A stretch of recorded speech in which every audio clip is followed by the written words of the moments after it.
Seat 2A was hers. The absolute audacity of the situation was almost suffocating. A young, successful black woman, dressed in understated cashmere loungewear, holding a perfectly valid, fully paid $10,000 first-class ticket, surrounded by people who had unilaterally decided she did not belong in their vicinity. When the lead flight attendant pointed a trembling, manicured finger toward the exit and brought armed airport security aboard, they genuinely thought they had won. They thought they were just putting another person in her place. But they had no earthly idea who she was, and they certainly didn't know that the veteran captain of Flight 882 had a zero-tolerance policy for bigotry. By the time the dust settled on the tarmac, arrogant careers would be utterly destroyed, a transatlantic flight would be dramatically grounded, and karma would deliver a devastating, unforgettable blow. The hum of Terminal 4 at John F. Kennedy International Airport was a chaotic symphony of rolling luggage, frantic announcements, and the heavy sighs of weary travelers. Maya Sterling was among the weary, though she masked it effortlessly. At 32, Maya had just closed the most exhausting, exhilarating chapter of her life. Her boutique cybersecurity firm, which she had built from a cramped apartment in Brooklyn, had officially been acquired by a global tech conglomerate just 48 hours prior. The ink on the 9-figure deal was barely dry.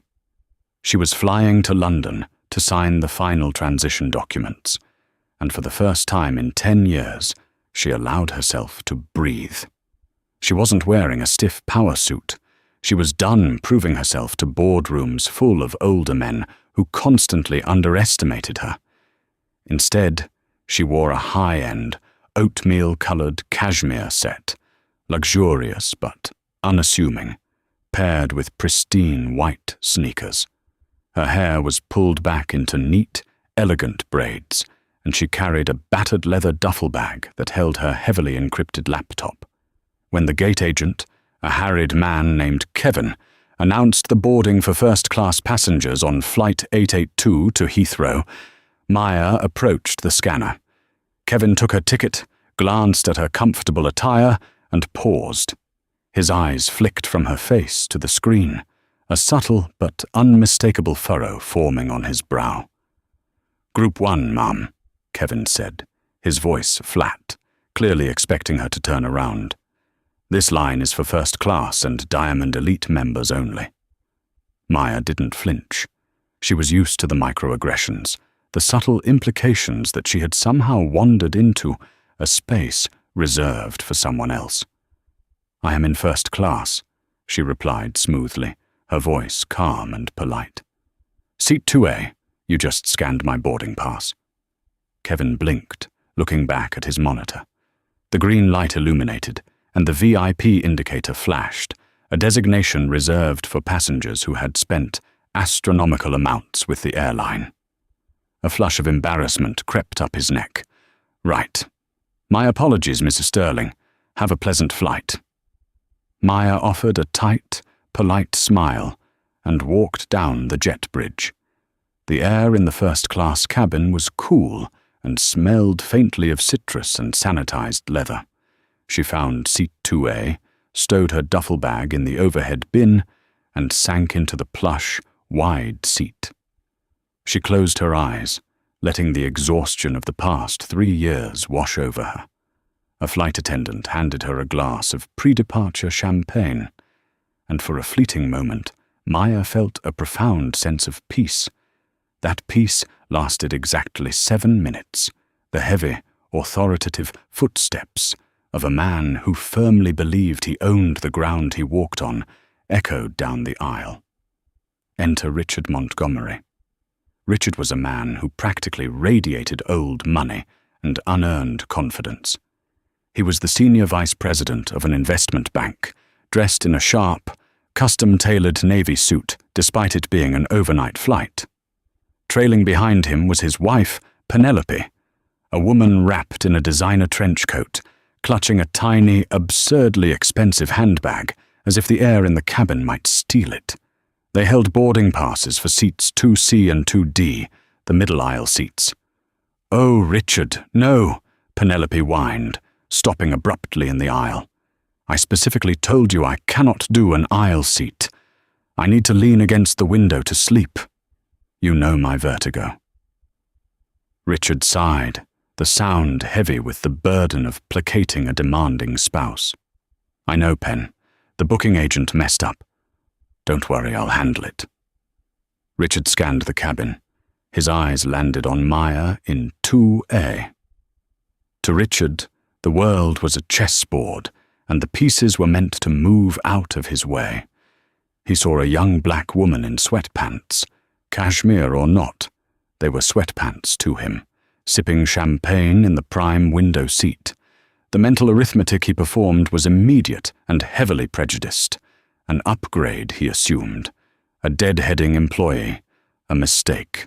He stepped directly into Maya's personal space, looming over her. He didn't offer a greeting, nor did he excuse himself. He simply cleared his throat, a sharp, abrasive sound. "Excuse me," Richard said, his tone dripping with a practiced corporate condescension. "I believe you're in the wrong seat." Maya opened her eyes. She looked at Richard, noting the aggressive posture, the crossed arms, the expectation in his pale eyes. She took a slow sip of her champagne. "I assure you, I am not," she replied evenly. Richard offered a patronizing chuckle, glancing back at his wife as if sharing a private joke. "Look, miss, this is first class. There's clearly been a mix-up at the gate. My wife and I are flying to London for a very important gala, and she requires a window seat. I'm going to need you to move to 2C so she can sit here." He wasn't asking. He was instructing. Maya set her glass down. "I booked this seat 6 months ago, sir. I prefer the window as well. I suggest you take up your seating issues with the booking agent who made the mistake." She picked up her noise-cancelling headphones, intending to end the interaction. Richard's face reddened. The polite corporate mask slipped, revealing the furious entitlement beneath. Nobody told Richard Montgomery no. "Listen here," he snapped, pointing a finger at her. "I am a Platinum Medallion member. I fly this route twice a month. You are going to get up, or I am going to have the flight crew correct this upgrade error immediately." "Do what you feel you must," Maya said, slipping her headphones over her ears and turning her gaze to the window. Richard stormed toward the galley, his face tight with rage. Penelope stood in the aisle, glaring daggers at the back of Maya's head. The drama had officially begun, and Maya, despite her deep desire for a quiet flight, felt the familiar, heavy armor of resilience settling over her shoulders. She knew exactly what was coming next. In the forward galley, Richard cornered the lead flight attendant. Beatrice Higgins had been flying for 25 years. She wore her hair in a severe, immaculate blonde bob, and her uniform was pressed to military standards. Beatrice prided herself on maintaining decorum in the first-class cabin, which, in her unofficial dictionary, often meant catering exclusively to the whims of wealthy, older white men. She knew Richard Montgomery by sight. He was a frequent flyer and a notoriously heavy tipper who regularly praised her to corporate. "Beatrice, we have a situation," Richard began, keeping his voice low but urgent. "There is a young woman in 2A who is refusing to move. Penelope needs that window seat." Beatrice peeked around the curtain, spotting Maya in her oatmeal cashmere. Beatrice's eyes narrowed slightly. Like Richard, Beatrice made a series of rapid, biased assumptions. "I see. Let me check the manifest, Mr. Montgomery. I'm sure it's just a standby passenger who got lucky and doesn't understand the hierarchy of our cabin." She pulled up the digital manifest on her tablet. Next to seat 2A, the name M. Sterling was clearly listed, along with a VIP marker. But Beatrice, blinded by her desire to please Richard and her own implicit biases, completely ignored the VIP tag. She convinced herself that a glitch had occurred. After all, the Montgomerys were real first-class passengers. "Leave it to me, Mr. Montgomery. Please, have a seat in 2C for just a moment while I sort this out," Beatrice said, pasting on her most authoritative, sugary sweet customer service smile. Beatrice marched down the aisle, her heels clicking sharply against the floorboards. She stopped at 2A and reached out, tapping Maya on the shoulder with enough force to be jarring. Maya removed one ear cup of her headphones and looked up. "Yes?" "Ma'am, I need to see your boarding pass immediately," Beatrice demanded. There was no please, no courtesy. It was a command issued from a place of perceived absolute authority. Maya silently unhooked her phone, pulled up the digital boarding pass, and held it out. Beatrice barely looked at it. Yes. Well, unfortunately, there has been an equipment change and a system error regarding our seating algorithm. This cabin is overbooked, and we have to prioritize our premium loyalty members. You have been relocated. Maya felt a cold, hard knot form in her stomach. She looked around. Every other seat in the cabin was full. "Relocated where?" "We have secured a seat for you in the main cabin. Seat 34E, Beatrice said, her tone suggesting she was doing Maya a massive favor. "You will, of course, be compensated with a travel voucher for the inconvenience. Now, if you could please gather your belongings. We are trying to push back from the gate. Seat 34C, a middle seat in the very back row of the aircraft, right next to the lavatories." Maya looked at Beatrice, her gaze piercing. "Let me understand this. You want me to give up a $10,000, fully paid first-class seat, which I booked and paid for in cash 6 months ago, to move to a middle seat in economy, so that man's wife can have a window?" Beatrice's smile vanished, replaced by a thin, cruel line. "I am telling you that there has been a ticketing error, and you are required to follow crew instructions. It is federal law." "It is not federal law to enforce theft," Maya replied, her voice remaining low and steady, though her heart was pounding against her ribs. She was painfully aware of the optics. She was a black woman on an airplane. If she raised her voice, if she gestured wildly, she would be instantly labeled the angry black woman, a threat, a danger. She had to remain perfectly, immaculately composed. "I am a 1,000,000-miler with this airline," Maya continued, stating the facts clearly. "I didn't use an upgrade. I am not a standby. This is my seat. If Mr. Montgomery wants a window, he should have booked one. I will not be moving." Across the aisle, Richard leaned over. "Just get out of the seat. You people always have to make a scene, don't you?" Maya snapped her head toward Richard, her eyes flashing dangerously. "You people?" Beatrice seized the moment, escalating the situation with terrifying speed. "Ma'am, your behavior is becoming disruptive and aggressive," Beatrice lied loudly, ensuring the surrounding passengers could hear. "You are making the other passengers uncomfortable. If you do not immediately vacate this seat and move to your reassigned location, I will have no choice but to call security and have you removed from this aircraft." The cabin had gone dead silent. Dozens of eyes were fixed on Maya. A man in row 3 pulled out his phone and started recording. Penelope Montgomery stood in the aisle, arms crossed, a smug, victorious smirk playing on her lips. Maya looked at Beatrice. She saw the absolute lack of empathy, the cold calculation of a woman who knew she held the power of the uniform. Beatrice thought she held all the cards. She thought Maya was just another passenger she could bully into submission to secure her tip from the Montgomerys. "You are making a catastrophic mistake, Beatrice," Maya said softly, reading the name tag pinned to the flight attendant's uniform. I highly recommend you go back to the galley, call the gate agent, and verify exactly whose seat you are trying to steal." "I do not take orders from you," Beatrice hissed, leaning in close. "You have 30 seconds to grab your bag, or you're leaving this plane in handcuffs." When Maya didn't flinch, Beatrice spun on her heel and marched to the wall-mounted intercom.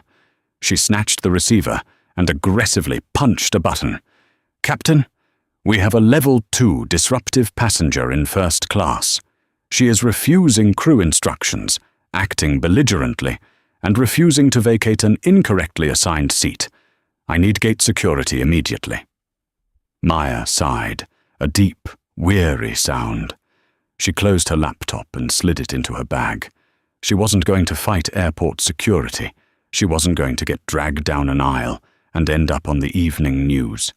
She knew how to fight this battle, and it wasn't with her fists or her volume. It was with her power. Within 3 minutes, the heavy thud of boots sounded on the jet bridge.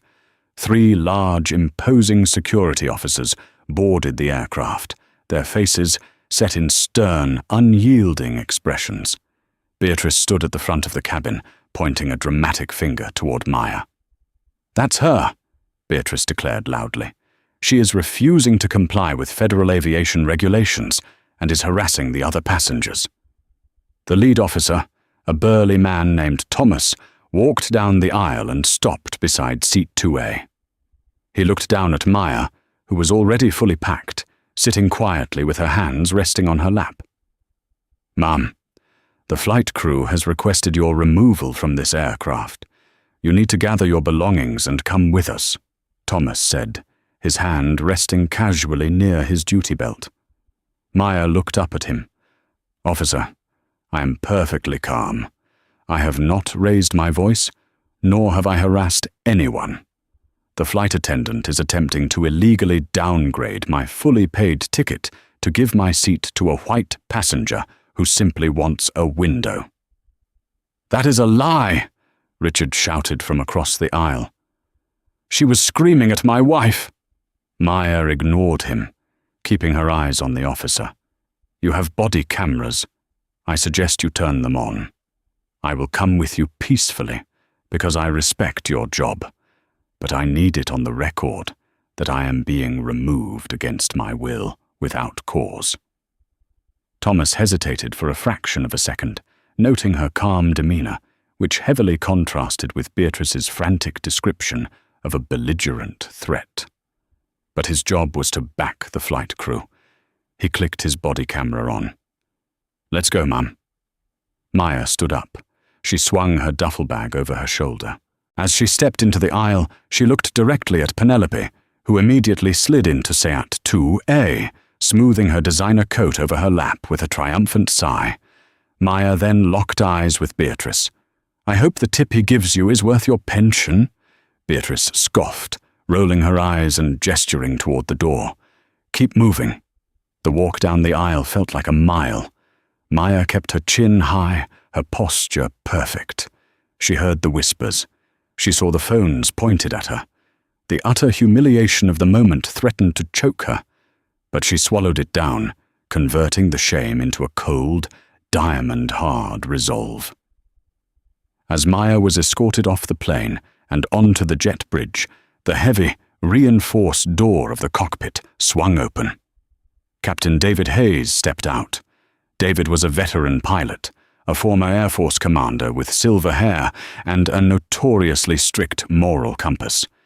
He had been running through his pre-flight checklists when he heard the commotion. He hated delays, and he despised drama on his aircraft even more. David stepped into the galley area just as Penelope Montgomery loudly requested another glass of champagne from Beatrice to celebrate the extra legroom. David frowned, looking at Beatrice. What just happened here, B?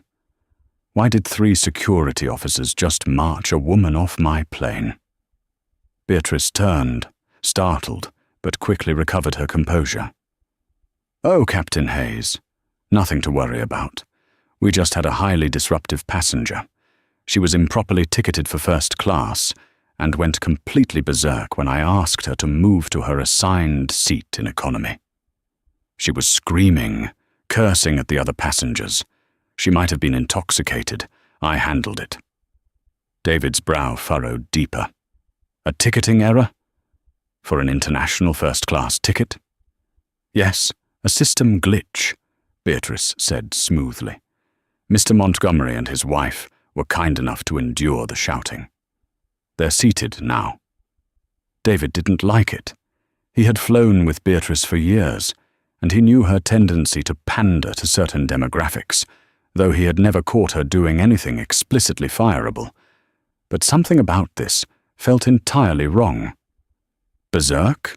David asked, his voice low. Absolutely unhinged, Beatrice confirmed, nodding vigorously. Just then, Jessica, a junior flight attendant who had been silently preparing the galley carts, accidentally dropped a pair of metal tongs. They clattered loudly to the floor. David looked at her. Jessica was pale, her eyes darting nervously toward Beatrice, and then to the captain. "Jessica," David said, his tone shifting from casual inquiry to absolute authority. "Is that what happened?" Beatrice shot Jessica a withering, threatening glare. "Jessica was in the back galley, Captain. She didn't see anything." Jessica swallowed hard. She was fresh out of training, still on probation, and terrified of Beatrice. But she had watched the entire exchange from behind the curtain. She had seen Maya's quiet dignity. She had heard Richard's racial microaggressions. Jessica looked at Captain Hayes. "No, sir," Jessica whispered, her voice trembling. "That's not what happened at all." David crossed his arms. "Tell me exactly what you saw, Jessica." "The passenger in 2A wasn't loud, and she wasn't drunk," Jessica said, speaking faster now, the words tumbling out. "Mr. Montgomery demanded her seat because his wife wanted a window. Beatrice didn't even check the passenger's ticket properly. She lied to the passenger and told her she was bumped to economy. When the passenger refused to give up her seat, Beatrice called security and lied to them too." Beatrice's face contorted in fury. "You little liar! I will have you written up for insubordination." "Quiet, Beatrice," David snapped, his voice echoing in the small space like a whip crack. The silence that followed was absolute. David turned his attention to the digital manifest mounted on the galley wall. He scrolled back to the original seating chart. Seat 2, A passenger, Maya Sterling. Status, Diamond VIP, corporate partner. Do not relocate. David stared at the screen. The name felt familiar. He pulled out his company iPad, loaded the extended passenger dossiers that captains were provided for ultra-high net worth individuals, and opened Maya Sterling's profile. His blood ran cold. Maya Sterling wasn't just a wealthy passenger. She was the CEO of Sterling Cybernetics. More importantly to Captain David Hayes, Sterling Cybernetics had just signed an exclusive multi-million-dollar contract to overhaul and secure the entire global dispatch and navigation software system for this exact airline. She wasn't just a customer, she was practically keeping their planes in the sky. She had the direct, personal cell phone number of the airline's CEO. David looked at Beatrice, his expression transforming from mild annoyance to absolute fury. "Beatrice," David said, his voice terrifyingly calm, "do you realize you just used armed security to forcefully remove the single most important passenger this airline has had all year?" Beatrice's arrogant facade finally cracked. A flicker of genuine panic crossed her eyes. She was wearing sweatpants. "I don't care if she was wearing a garbage bag," David roared, stepping forward. "You kicked a VIP off my aircraft to placate a bully. You lied to me. You lied to security." David grabbed the galley phone. "Gate control. This is Captain Hayes of Flight 882. Stop the security escort immediately. Do not let Ms. Sterling leave the jet bridge. I am coming out there." He hung up the phone, turned to his first officer, who had just stepped out of the cockpit, and issued an order that would throw the entire airport into chaos. "Hold the checklist. Do not close the boarding door. Nobody goes anywhere." The fluorescent lights of the jet bridge flickered slightly, casting long, sterile shadows against the ribbed metal walls. Maya walked silently, flanked by the 3 airport security officers. She was already mentally drafting the email to Arthur Pendleton, the CEO of the airline, a man she had shared a rather expensive scotch with just 3 weeks ago when finalizing their cybersecurity contract. She wasn't going to yell. She was going to dismantle. "Hold on! Stop right there!" The voice boomed down the enclosed tunnel, echoing with unmistakable authority. Officer Thomas paused, his hand instinctively dropping to his radio as he turned back toward the aircraft. Captain David Hayes was marching down the jet bridge, his 4-striped epaulets gleaming under the harsh lights, his face flushed with a mixture of exertion and profound embarrassment. He closed the distance in seconds, stopping directly in front of Maya and the officers. "Captain?" Thomas asked, clearly confused. "We have the passenger. We're escorting her to the terminal." David held up a hand, catching his breath. He didn't look at Thomas, he looked directly at Maya. He saw the understated cashmere, the expensive, heavy encrypted laptop bag, and the calm, terrifyingly composed expression on her face. He recognized the look.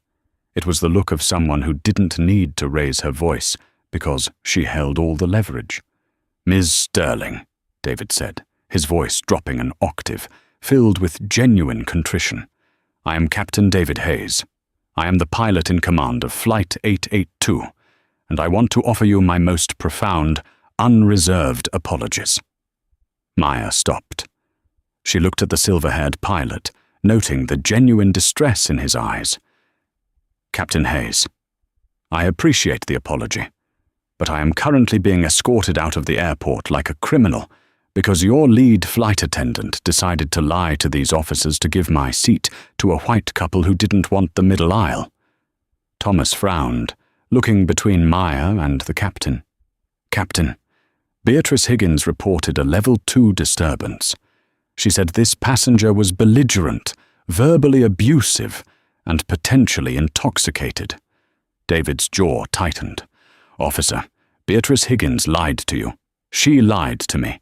And she initiated a fraudulent security response to cover up her own blatant discrimination and ticketing violation.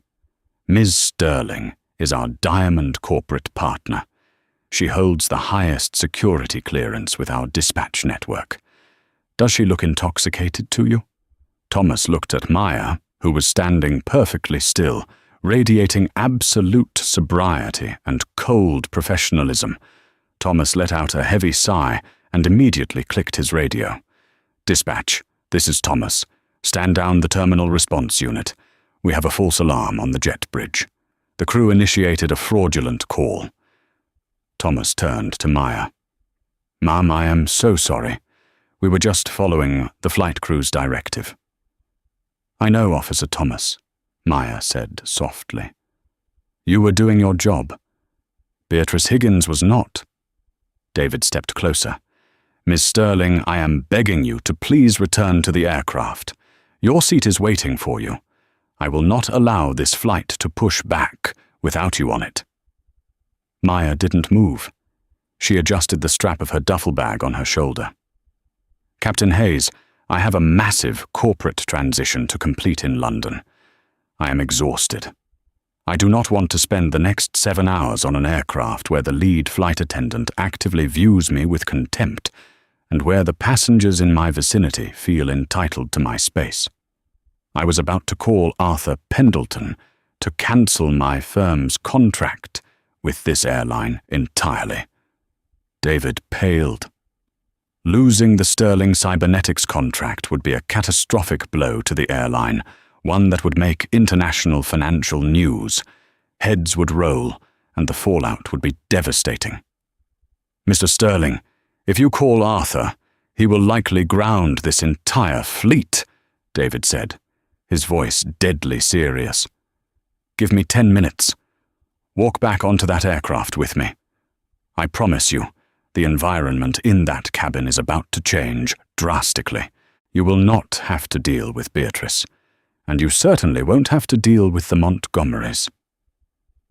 Maya studied the captain's face. She saw no corporate double talk, only the resolute anger of a man who fiercely protected the integrity of his command. She respected leadership. Slowly she nodded. "Lead the way, Captain."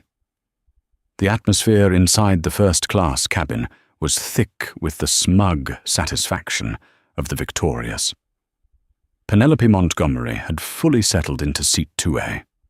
She had kicked off her designer heels, reclined the seat to its maximum angle, and was currently taking a selfie with her glass of champagne, perfectly framing the window behind her. Richard sat in 2C, flipping through the Wall Street Journal, looking incredibly pleased with himself. Beatrice was in the galley, furiously typing on her tablet, trying to finalize her incident report before the captain could ask any more questions. She planned to bury junior attendant Jessica with a write-up for insubordination the moment they hit cruising altitude. Then, the heavy thud of footsteps returned. The passengers in the front rows looked up as Captain Hayes strode back into the cabin. But it wasn't just the captain. Right behind him was Maya Sterling, looking entirely unbothered, and flanked by Officer Thomas and his security detail. The smug smile on Penelope's face vanished instantly. Her phone slipped from her hand, tumbling onto the floorboards.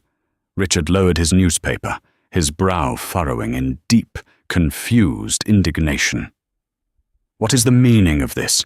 Richard demanded, his voice echoing in the sudden silence of the cabin. "Why is she back on this plane?" Captain Hayes ignored him entirely. He stopped at the galley and looked directly at Beatrice, who had frozen mid-keystroke, all the color draining from her face. "Beatrice Higgins," David said, his voice carrying the terrifying, clipped cadence of a military tribunal. "Gather your belongings immediately. You are relieved of duty." Beatrice gasped, her hand flying to her chest. "Captain, you cannot be serious. The Union will not protect you from a federal violation," David cut her off smoothly, loud enough for the entire cabin to hear. "You lied to the pilot in command. You filed a false security report. You illegally attempted to downgrade a VIP passenger, and you created a hostile environment on my aircraft. You are suspended pending a full corporate investigation, and frankly, I will personally recommend your termination. Get your bags and get off my plane." Beatrice trembled, her eyes darting frantically around the cabin, looking for support. She looked at Richard, the man she had sacrificed her career to please. But Richard was suddenly very interested in his tray table, trying to distance himself from the sinking ship. Humiliated, tears of rage pricking her eyes, Beatrice grabbed her rolling tote bag. The security officers parted silently to let her pass. The walk of shame down the jet bridge was absolute. With Beatrice gone, David turned his attention to row 2. He walked slowly down the aisle and stood between Maya and the Montgomerys. "Mr. and Mrs. Montgomery," David said, his tone devoid of any customer service warmth. "You have exactly 2 minutes to pack up your things and exit this aircraft." Richard's face went purple. He slammed his newspaper down. "Excuse me. I am a Platinum Medallion member. I am the Senior Vice President of Vanguard Holdings. We are flying to a gala in London. You cannot kick us off." "I am the captain of this aircraft, and I absolutely can," David replied, leaning in slightly, his presence overwhelming the seated man. "You initiated a fraudulent confrontation. You harassed another passenger. You colluded with a flight attendant to steal a seat that did not belong to you, causing a massive delay and a security incident. You are a disruption and a liability to the safety and harmony of this flight." "This is outrageous!" Penelope shrieked, clutching her handbag. "She's just a—" "Do not finish that sentence, ma'am," Officer Thomas interrupted, stepping forward, his hand resting on his radio, his voice a low, warning growl. Richard stood up, jabbing a finger toward David. "I will have your badge for this. I will sue this airline into bankruptcy. You have no idea who I am." David didn't blink. He reached into his breast pocket and pulled out a small, laminated card. "Here is my name and employee number. And since you're so fond of dropping titles, you should know exactly who you tried to bully today." David gestured toward Maya, who stood quietly watching the meltdown. "This is Maya Sterling, CEO of Sterling Cybernetics. She essentially owns the digital infrastructure of this airline.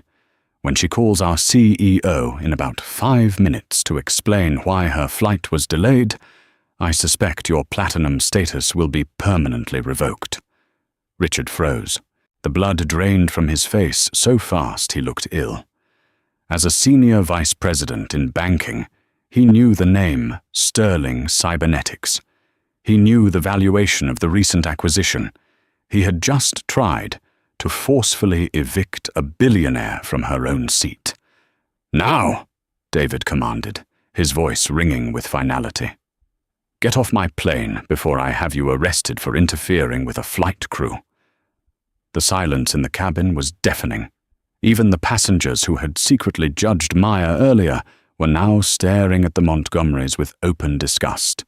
Defeated, humiliated, and suddenly very aware of the catastrophic professional mistake he had just made, Richard grabbed his carry-on. Penelope burst into dramatic, angry tears, scrambling out of seat 2A. As they walked past Maya, Richard didn't dare make eye contact.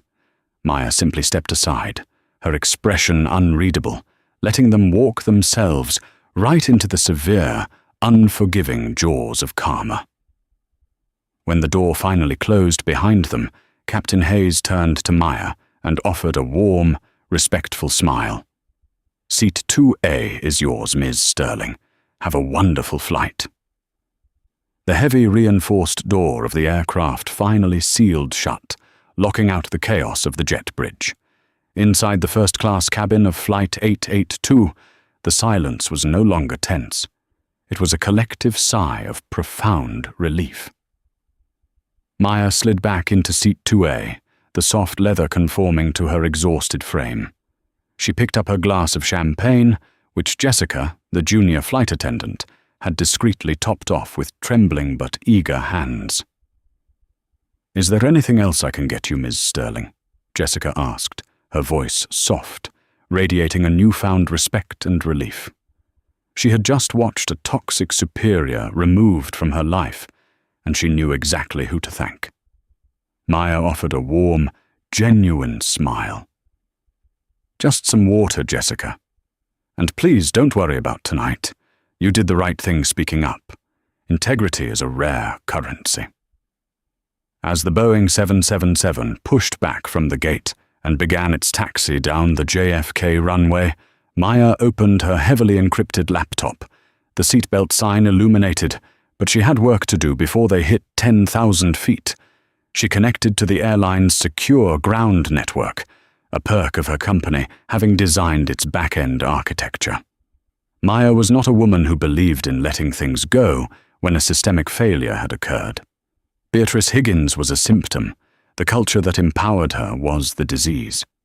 She opened her email client and addressed a message directly to Arthur Pendleton, the CEO of the airline, copying her own lead corporate counsel, Jonathan Davis.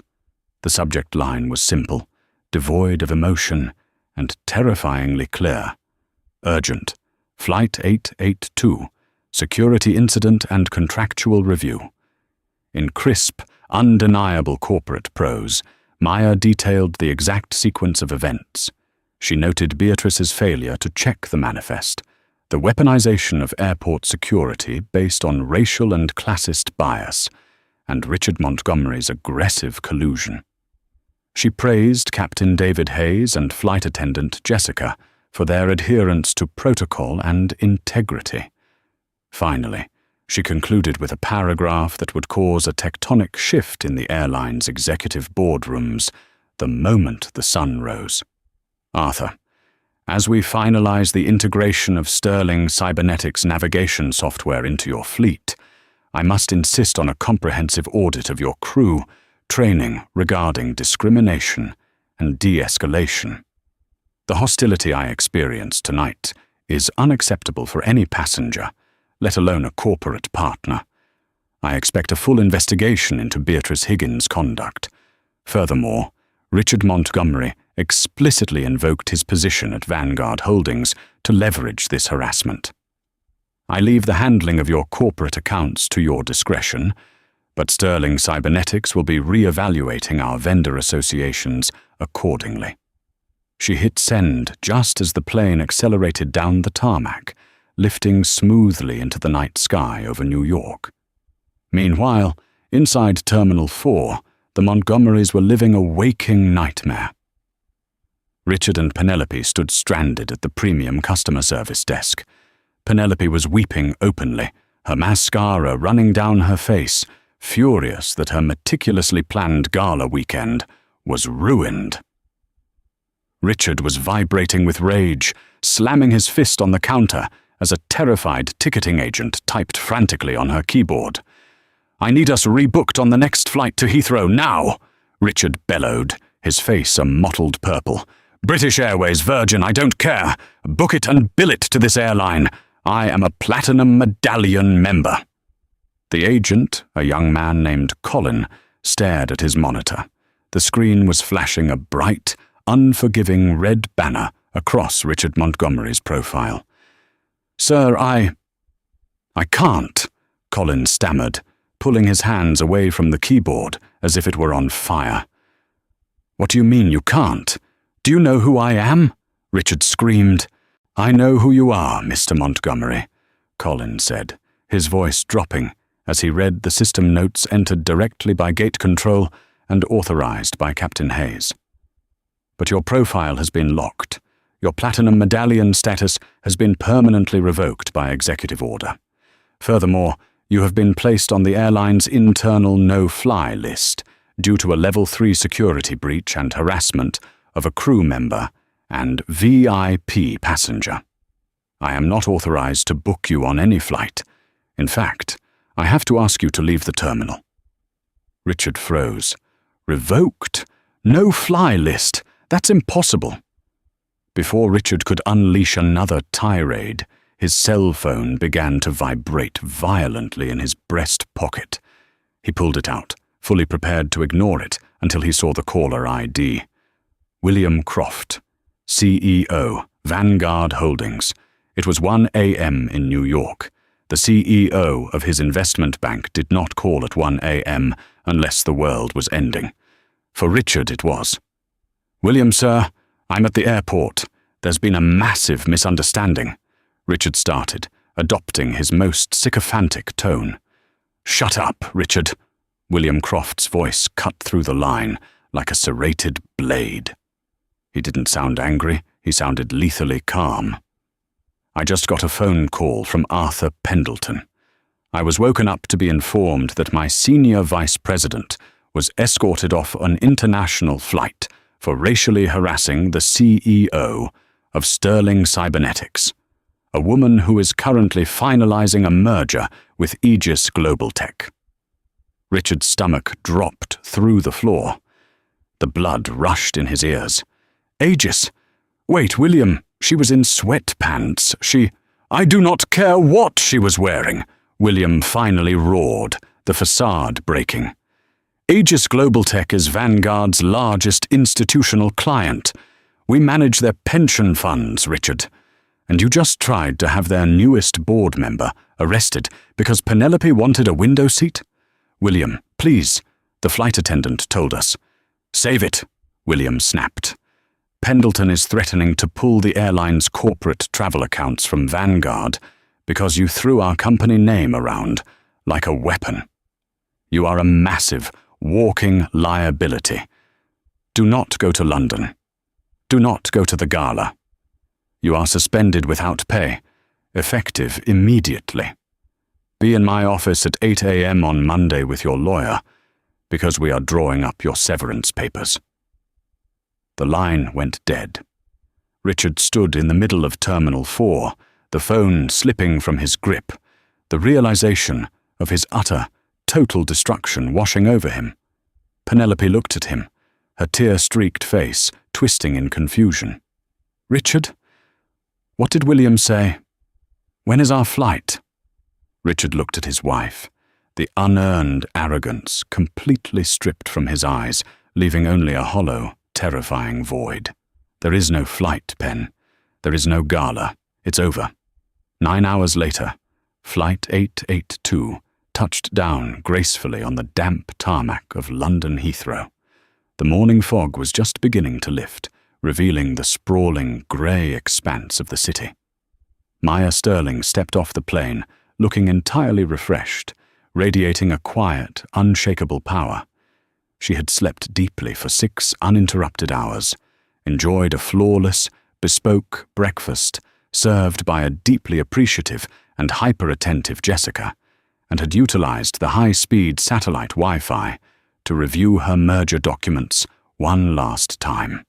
Before the aircraft had even crossed the Irish Sea, Maya's secure inbox had pinged with a groveling, highly apologetic email from Arthur Pendleton, the CEO of the airline. Pendleton had not waited for the morning executive briefing. He confirmed that Beatrice Higgins had been formally terminated following an overnight human resources review of the manifest logs and the gate security footage. He also attached a formal corporate decree confirming the Montgomerys' permanent ban from the airline, along with a desperate plea to keep Sterling Cybernetics vendor contracts intact. Maya had replied with a simple, terrifyingly brief message. "Thank you, Arthur. Let's move forward and ensure this never happens to another passenger." Maya's arrival in London was a masterclass in high-level corporate triumph. A sleek, armored black Bentley was waiting for her on the tarmac, whisking her away to a penthouse suite overlooking the Thames. Across the Atlantic, however, a desperate, exhausted couple was just beginning their descent into a self-made purgatory. Richard and Penelope Montgomery had refused to accept defeat. Driven by a toxic cocktail of sheer denial, entitlement, and the absolute terror of Richard losing his senior vice president position at Vanguard Holdings, they had scrambled to find another way across the ocean. With their profiles locked and flagged across all major alliance networks, their only option had been a last-minute booking on a notoriously cheap, ultra-low-cost budget carrier flying out of Newark. The contrast was a brutal, poetic delivery of instant karma. While Maya had been sipping fresh-pressed juice in Seat 2A, Richard and Penelope spent 8 excruciating hours crammed into the very last row of a suffocatingly hot cabin right next to the lavatories. Their seats did not recline.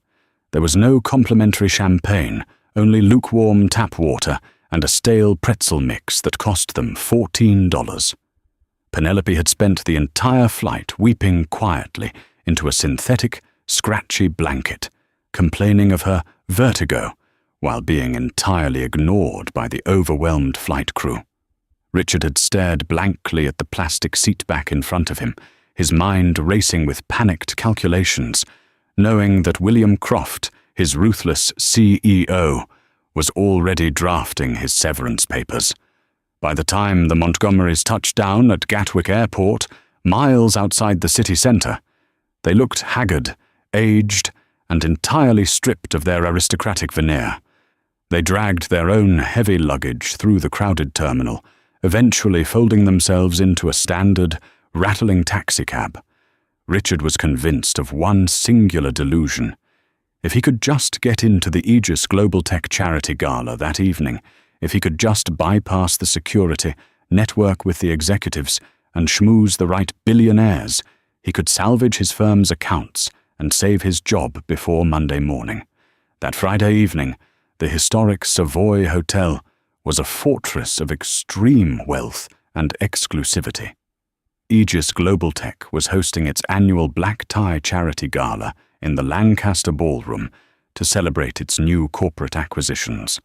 The room was a sea of cascading crystal chandeliers, tailored Tom Ford tuxedos, and bespoke silk gowns. Waiters in pristine white jackets circulated with trays of vintage Dom Perignon. Maya arrived precisely at 8 o'clock. She wore a stunning, custom emerald green gown that draped perfectly across her silhouette.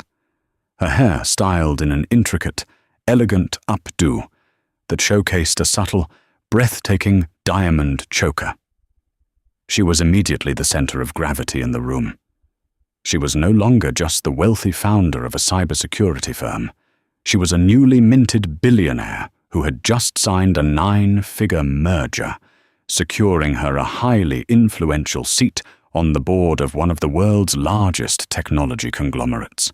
The executives of Aegis practically orbited her, hanging on her every word. An hour later, Richard and Penelope managed to slip past the outer press line, exploiting a brief distraction at the coat check. Penelope's designer trench coat was hopelessly wrinkled from the budget flight, and Richard's tuxedo felt suffocatingly tight as he sweated through his collar. The moment they entered the grand ballroom, Richard began scanning the crowd with the frantic, predatory eyes of a drowning man looking for a life raft. "Just smile, Penelope," Richard muttered through gritted teeth, aggressively adjusting his bow tie. "We act like nothing happened. We mingle. We survive this." He spotted a small elite circle standing near the grand sweeping staircase. It was Harrison, the chief financial officer of Aegis, speaking animatedly with Nathaniel Reed, the global CEO of Aegis. This was it. This was Richard's target. Vanguard Holdings managed Aegis's massive institutional pension funds, and Richard had been the lead liaison. Richard took a deep breath, plastered on his most confident, aggressively charming corporate smile, the one he used to bulldoze junior partners, and marched directly into their circle. "Gentlemen, Nathaniel, Harrison, Richard Montgomery, Vanguard Holdings," he announced loudly, projecting his voice over the string quartet, extending his hand toward the CEO. "So incredibly glad we could make it to celebrate the new merger." Traffic from the airport was an absolute nightmare. Nathaniel Reed stopped laughing. He looked at Richard's extended hand, his expression turning to pure, unadulterated ice. Harrison, the CFO, practically recoiled. The atmosphere in the small circle dropped to absolute zero. Neither man made a move to shake Richard's hand. "Montgomery," Harrison said, the name tasting foul in his mouth. He looked Richard up and down with open disgust. "Word travels remarkably fast across the Atlantic in our tax bracket. I am genuinely, profoundly shocked you had the absolute audacity to show your face in this building." Richard's desperate smile faltered, a bead of cold sweat rolling down his spine and soaking into his shirt. "Harrison, Nathaniel, please. I assure you, whatever you've heard about the minor incident at JFK last night is wildly blown out of proportion. It was a massive misunderstanding with an incompetent flight crew, a ticketing error. Was it?" The voice floated down from the landing of the grand staircase. It was soft, steady, perfectly modulated, and utterly commanding. Richard froze. His blood ran cold. He slowly turned his head and looked up. Standing on the carpeted landing, looking down at him with the calm, terrifying poise of a sovereign observing a trespassing peasant, was Maya Sterling. The emerald gown shimmered under the chandeliers. She looked radiant, powerful, and completely, terrifyingly untouchable. "Ms. Sterling," Nathaniel Reed said instantly, stepping aside and offering a deep, respectful nod of deference to his newest board member. Maya descended the last few steps, her eyes locked dead onto Richard. Penelope, standing a few feet behind her husband, let out a choked, audible gasp, instinctively taking a frantic step backward, her hands flying to her mouth. "Mr. Montgomery," Maya said, her voice carrying just enough crystalline volume to completely silence the immediate area. The string quartet seemed to fade into the background. "I see you managed to find your way across the pond after all, though I imagine the seating arrangements on whatever carrier accepted you were far less accommodating than seat 2A. Richard opened his mouth, but his throat was completely dry. He was looking at the woman he had treated like an uninvited nuisance, the woman he had openly insulted, the woman he had tried to have arrested in front of a plane full of people. And as he looked at the deference the Aegis CEO was showing her, the reality of who she was finally, violently crashed down upon him. She wasn't just a VIP passenger, she was the guest of honor. She was the incoming board member. She was the woman Vanguard Holdings relied on for their billion-dollar portfolios. "Ms. Sterling, I... Richard stammered, his arrogant posture completely collapsing in on itself. He practically shrank under her unwavering gaze. "I want to formally, deeply apologize for the confusion on the aircraft. It was a stressful night. My wife has medical conditions, and I misspoke. I hold you and your incredible company in the highest possible regard." Maya didn't smile. She didn't raise her voice. She simply looked at him with profound, absolute pity. "You didn't misspeak, Richard. You spoke exactly as you have been conditioned to speak to people you blindly assume are beneath you," Maya said smoothly, her words slicing through him like surgical steel. "You assumed my presence in a space of luxury was an accident. You leveraged a discriminatory system and weaponized your corporate title to try and erase me for your own minor convenience. The problem isn't that you mistreated a CEO. The problem is that you mistreated a human being who simply wanted to sit in the seat she paid for." She turned slightly, addressing Nathaniel and Harrison. "Gentlemen, as part of my transition onto the Aegis board, I will be conducting a full, immediate review of our institutional banking partners. I have a strict, zero-tolerance policy regarding corporate ethics, discrimination, and behavioral standards." Maya paused.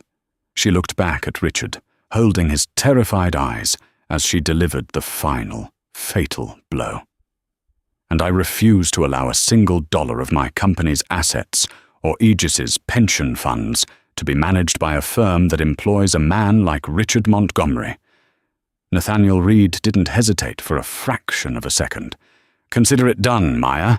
Harrison, contact Vanguard's CEO, William Croft, first thing Monday morning. Inform him we are immediately transferring all our portfolios to Goldman." Richard let out a strangled, pathetic wheeze. It was the sound of a 30-year, highly lucrative career being entirely vaporized. He had lost his job. He had single-handedly lost Vanguard's biggest client. His reputation in the global financial sector was utterly dead. He was radioactive. "Now," Maya said, turning her back on him, dismissing his entire existence with a flick of her wrist. "Security will see you out, Mr. Montgomery. This is a private event, and you do not belong here."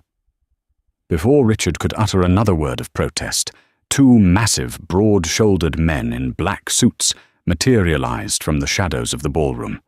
They stepped firmly on either side of Richard and a weeping Penelope. "Sir, ma'am, we're leaving." "Now," the larger guard commanded, taking Richard firmly by the elbow. As Richard Montgomery was physically marched out of the Savoy Hotel, stripped of his dignity, his career, and his unearned pride, Maya picked up a fresh flute of vintage champagne from a passing tray. She took a slow, satisfying sip, looking out over the magnificent ballroom filled with people who respected her mind, her business, and her unwavering presence. The hard karma had come full circle, not through screaming or violence, but through the quiet, devastating power of simply knowing exactly who she was and refusing to ever be moved. The saga of Flight 882 serves as a stark, modern reminder that unearned privilege is a fragile shield against genuine consequence. When Richard Montgomery and Beatrice Higgins allowed prejudice and entitlement to dictate their actions, they didn't just insult a passenger, they dismantled their own lives. True power, as Maya Sterling demonstrated, does not require shouting or creating a public spectacle. It relies on quiet resilience, absolute competence, and the unshakable knowledge of one's own worth. In the real world, the universe has a highly effective way of balancing the scales. The seats we demand, the authority we abuse, and the people we underestimate can swiftly become the architects of our own downfall. Respect is not a luxury reserved for the few. It is a fundamental requirement, and failing to provide it can cost you absolutely everything.